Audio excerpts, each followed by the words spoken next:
નમસ્કાર દર્શક મિત્રો, ધ લોકસત્તા શોમાં આપનું સ્વાગત છે। કૃત્રિમ બુદ્ધિમત્તા એઆઈના અભૂતપૂર્વ વિકાસને પગલે એશિયાની ત્રીજી સૌથી મોટી અર્થવ્યવસ્થા ભારતમાં ડેટા સેન્ટર ઉદ્યોગનો વિસ્ફોટક વિકાસ થયો છે। આ કેન્દ્રીકૃત સુવિધાઓ કોમ્પ્યુટર સર્વર્સ અને આઈટી ઇન્ફ્રાસ્ટ્રક્ચરથી સજ્જ હોય છે, જે ચેટ જીપીટીના સવાલોથી માંડીને સ્ટ્રીમિંગ અને ઇલેક્ટ્રિક વાહનો સુધીની આપણી વિસ્તરતી ડિજિટલ દુનિયાને શક્તિ આપે છે।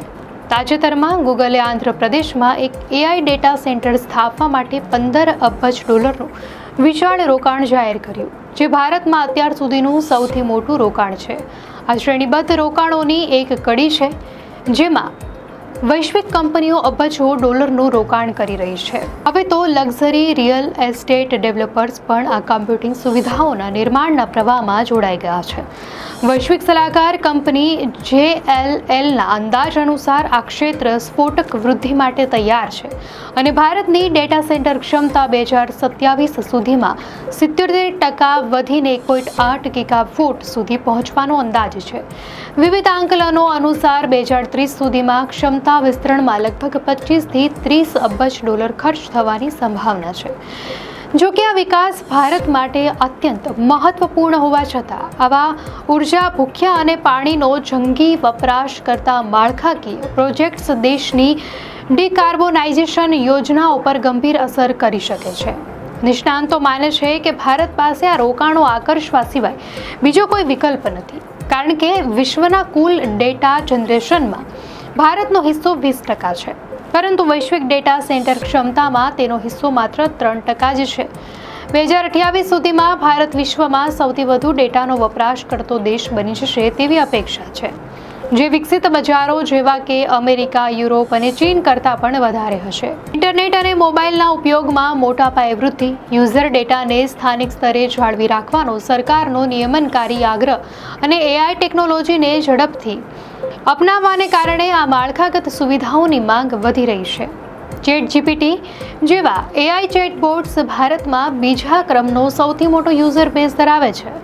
ભારતીય નીતિ નિર્માતાઓ માટે આ રોકાણને પ્રોત્સાહિત કરવા પાછળ એક મજબૂત વ્યાવસાયિક આધાર પણ છે। કોટક રિસર્ચ મુજબ ભારતમાં ડેટા સેન્ટરના નિર્માણનો ખર્ચ ચીન પછી વિશ્વમાં સૌથી ઓછો છે અને વીજળીની કિંમત પણ અમેરિકા, બ્રિટન અને જાપાનની સરખામણીએ ઘણી ઓછી છે। Institute for energy economics and financial એનાલિસિસના વિભૂતિ ગર્ગ કહે છે કે આ બીજી મોટી તક છે, જેનો લાભ ભારતે 90 અને 2000ના દાયકામાં આઈટી ક્ષેત્રની તેજીની જેમ જ લેવો જોઈએ। જો કે આ તેજીએ નીતિ નિર્માતાઓ સામે નવી મુશ્કેલીઓ ઊભી કરી છે। ચીલી અને મેક્સિકોથી લઈને અમેરિકા અને સ્કોટલેન્ડ સુધી ડેટા સેન્ટર્સ તેમની કુલિંગ સિસ્ટમ્સ માટે સ્થાનિક સમુદાયોના ભોગે જંગી પ્રમાણમાં પાણી અને ઉર્જાનો વપરાશ કરી રહ્યા છે। ભારત જે પોતે ઉર્જા અને જળ સંકટનો સામનો કરી રહ્યું છે, તેના માટે આ પડકારો વધારે ગંભીર છે। વર્લ્ડ બેંકના જણાવ્યા અનુસાર ભારત દુનિયાની 18% વસ્તી ધરાવે છે, પરંતુ તેની પાસે વિશ્વના માત્ર 4% જળ સંસાધનો છે, જે તેને વિશ્વના સૌથી વધુ જળ સંકટગ્રસ્ત દેશો પૈકીનો એક બનાવે છે। ભારતમાં ડેટા સેન્ટર્સનો પાણીનો વપરાશ 2025માં 150 અબજ લીટર હતો, જે 2030 સુધીમાં બમણો થઈને 358 અબજ લીટર થવાની સંભાવના છે, જેનાથી જળસ્તર પર દબાણ વધુ વધશે। મોટાભાગના ડેટા સેન્ટર્સ મુજબ હૈદરાબાદ, ચેન્નઈ અને બેંગલુરુ જેવા શહેરી કેન્દ્રોમાં છે, જે પહેલેથી જ પાણીની અછત સામે ઝઝૂમી રહ્યા છે। નિષ્ણાંતો ચેતવણી આપે છે કે વધતા જળ સંકટને કારણે સ્થાનિક લોકોનો સંભવિત વિરોધ અથવા લાયસન્સનું નુકસાન લાંબા ગાળે આ ઉદ્યોગને મોટું નુકસાન પહોંચાડી શકે છે। અસંતોષના સંકેતો પહેલેથી જ દેખાઈ રહ્યા છે। હ્યુમન રાઇટ્સ ફોરમ જેવા જૂથોએ ગૂગલના પ્રસ્તાવિત ડેટા સેન્ટર માટે આંધ્રપ્રદેશ સરકાર દ્વારા જાહેર સંસાધનોના દુરુપયોગ અંગે ચેતવણી પણ આપી છે। તેમનું કહેવું છે કે વિશાખાપટ્ટનમ પહેલેથી જ ગંભીર જળ સંકટનો સામનો કરી રહ્યું છે। વોટર રિસોર્સ ઓર્ગેનાઇઝેશનના સહાના ગોસ્વામીએ ધ્યાન દોર્યું કે ભારતમાં ડેટા પ્રોટેક્શન, ઝોનિંગ અને ઉર્જાના વપરાશ સંબંધિત સ્પષ્ટ નીતિઓ હોવા છતાં તેમાંથી એકેયમાં જળના ઉપયોગને અગ્રતા પર સામેલ કરવામાં આવ્યો નથી, જે લાંબા ગાળાના સંચાલન માટે ગંભીર જોખમ ઊભું કરે છે। S&P ગ્લોબલના એક અભ્યાસમાં આગાહી કરવામાં આવી છે કે ભારતમાં 60%થી 80% ડેટા સેન્ટર્સ મર્યાદિત સંસાધનોની ઉપલબ્ધતાને કારણે વર્તમાન દાયકામાં જ મોટા જળ સંકટનો સામનો કરશે. ગોસ્વામી ચેતવણી આપે છે કે ઉનાળામાં કુલિંગ માટે પાણીના અભાવે જો ડેટા સેન્ટર્સ બંધ કરવા પડે તો તેની માઠી અસર બેન્કિંગ સેવાઓ, હોસ્પિટલની મેડિકલ સિસ્ટમ્સ અને ટ્રાન્ઝિટ સિસ્ટમ્સ પર પણ થઈ શકે છે.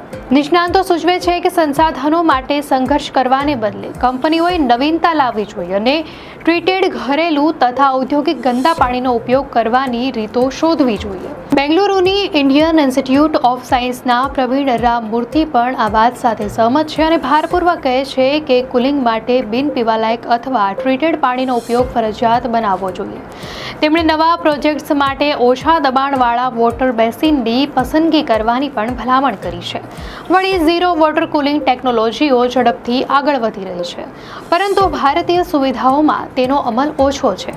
પાણીની જેમ જ ઉર્જાનો વપરાશ પણ એક મહત્વપૂર્ણ ચિંતા છે. વિભૂતિ ગર્ગે ચેતવણી આપી છે કે આનાથી અશ્મિભૂત ઇંધણ પર આધારિત ઉર્જાનો ઉપયોગ વધી શકે છે, કારણ કે હાલમાં અક્ષય ઉર્જાનો ઉપયોગ ફરજિયાત બનાવતો કોઈ નિયમ નથી. જોકે ઘણા ડેટા સેન્ટર્સે કાર્બન ફૂટપ્રિન્ટ ઘટાડવા માટે અક્ષય ઉર્જા કંપનીઓ સાથે કરાર કર્યા છે, પરંતુ ક્લીન એનર્જીનો ઉપયોગ ફરજિયાત કરવાથી આ વૃદ્ધિ વધુ ટકાઉ બનશે. દેશની ભવિષ્યવાદી ડિજિટલ મહત્વાકાંક્ષાઓને પોષવાની સાથે પર્યાવરણને ઓછામાં ઓછું નુકસાન થાય તે સુનિશ્ચિત કરવા માટે ભારત સરકારે નીતિ સંબંધિત નાજુક સંતુલન બનાવવું પડશે. ગર્ગના શબ્દોમાં, આખરે તો આપણે સુનિશ્ચિત કરવું પડશે કે એક સારી વસ્તુ માટે બીજી વસ્તુનું બલિદાન ન આપવામાં આવે. દર્શક મિત્રો, આ માહિતી આપને કેવી લાગી? આપની પ્રતિક્રિયા અમને કોમેન્ટમાં ચોક્કસથી જણાવશો. અને જો આપને આ વિડીયો સારો લાગ્યો હોય તો વિડીયોને લાઇક કરો અને ચેનલને સબસ્ક્રાઇબ કરો.